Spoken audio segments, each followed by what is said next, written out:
Tata sky कौशल initiative की वजह से मेरी ज़िंदगी कुछ ही दिनों में काफ़ी बदल सी गई है। शुरू में तो बड़ी घबराहट हो रही थी, लेकिन यहाँ के ट्रेनर्स और स्टाफ इतने अच्छे हैं कि पता ही नहीं चला कि कब ट्रेनिंग खत्म होने को आ गई। जहाँ मैं पहले काम सीखने के लिए दर दर भटकता था, यहाँ आकर मुझे डीटीएच टेक्नीशियन की ट्रेनिंग भी मुफ्त में मिली और अब काम सीखकर मेरा कॉन्फिडेंस भी बढ़ रहा है। पहले दिन मेरे जैसे कई लड़के थे वहाँ जिन्हें डीटीएच के बारे में कुछ खास मालूम नहीं था, इसलिए हम सब यही सोच रहे थे कि हमें कुछ समझ में आएगा कि नहीं।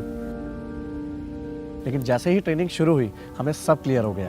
हमारा जो अभी ट्रेनिंग होगा डीटीएच के ऊपर। सबसे पहले ही हमें डीटीएच इंडस्ट्री के बारे में बताया गया, जिसमें अलग अलग सर्विस ऑपरेटर्स क्या क्या प्रोडक्ट्स और सर्विसेज देते हैं उसकी जानकारी मिली। एक बार इंडस्ट्री के बारे में पता चला, फिर क्या था, सारा डर खत्म हो गया। ऊपर से जब ये पता चला कि डीटीएच इंडस्ट्री में कई तरह के काम की संभावनाएं होती हैं, तो हिम्मत भी बढ़ गई। डीटीएच कनेक्शंस कैसे इंस्टॉल करने होते हैं, क्या क्या टूल्स और इक्विपमेंट का इस्तेमाल करना होता है, सबके बारे में बताया गया। यही नहीं, कनेक्शन में क्या प्रॉब्लम आ सकती है, उसको ठीक कैसे करें, सब बताया और सिखाया गया।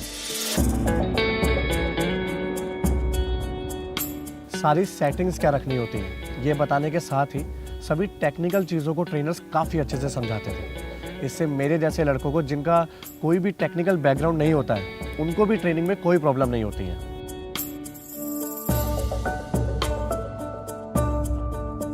काम पर कैसे जाना है, कैसे दिखना चाहिए, ड्रेस कैसे पहने, ये सब भी बताया गया, ताकि जॉब ज्वाइन करने के बाद ऑफिस या कस्टमर के यहाँ सब परफेक्ट रहे। जब भी कस्टमर से आप मिलोगे विद अ स्माइल, कस्टमर से कैसे बात करनी है, उनके सवालों का कैसे जवाब दिया जाए, ये सब के लिए कम्युनिकेशन स्किल्स की क्लासेस भी दी गई। साथ ही साथ सेल्स और सर्विसेज की ट्रेनिंग भी दी गई। इससे मुझे ज़िंदगी में आगे बढ़ने के नए अवसर मिलेंगे। ये सब तो ट्रेनिंग की बात है, लेकिन ट्रेनिंग करने के बाद नौकरी कैसे मिलेगी, इंटरव्यू कैसे देना है, काम करने का ढंग और शारीरिक हाव भाव कैसा होना चाहिए, ये सब भी हमें बताया गया। अब क्लासरूम ट्रेनिंग खत्म हो चुकी है। आज मैं काबिल होकर कामयाब इंसान बनने जा रहा हूँ, और ये सब मुमकिन हुआ है टाटा स्काई कौशल इनिशिएटिव की वजह से।